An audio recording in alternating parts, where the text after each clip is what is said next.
It's January 2026. Last month, I made a video that said to avoid listing in December, as it's typically the lowest month for sales volume, and average sold price is also very low. In that video, I also stated that sold properties as early as February show signs of both increased sales and, more importantly to you as a seller, increased average sold prices.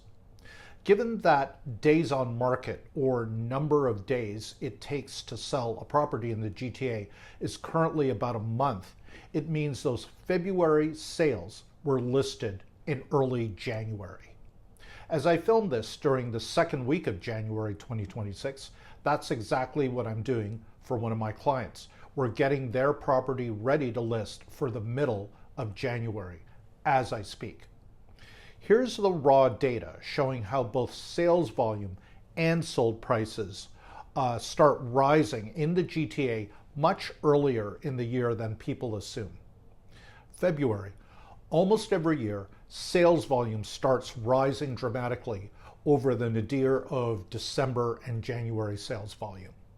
Closely connected to that is average price. That rises significantly as well over the December and January figures. For the sold stats, if the January sold volume and average prices are low, why am I getting my seller clients to list as early as mid-January? The answer is that the data I'm showing is the day that properties were sold and not listed. When was the day they were listed? Over the last 3 years, properties sold in February took less than a month to sell. In 2023, it took 23 days. February 2024, it took 25 days. And last year, 2025, February, it was 28 days. That means those sold properties had been initially listed from early January to early February. Compare February to January sold statistics, which took from a month to almost 40 days for January, with those properties being listed anywhere from late November and throughout December. And December, those sold stats, which annually typically is the worst, at over a month to 45 days, meaning those sold properties in December were listed from mid-October and throughout November.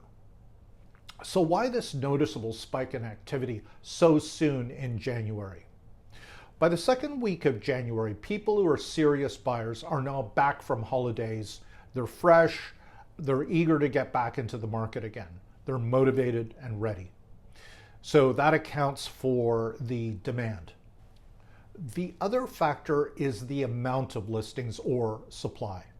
December and January are typically the lowest amount of available listings every year. Usually they're about half of what the peak is, which is usually in the spring. But sales volume and prices show significant increases over December and January sold numbers due to the classic economic factors, supply and demand.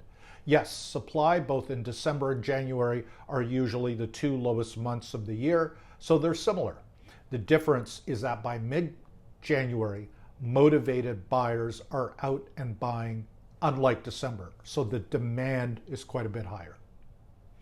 If you're ready to sell, don't hesitate to get your property on MLS even as soon as mid-January, due to those facts I just covered. See you next week.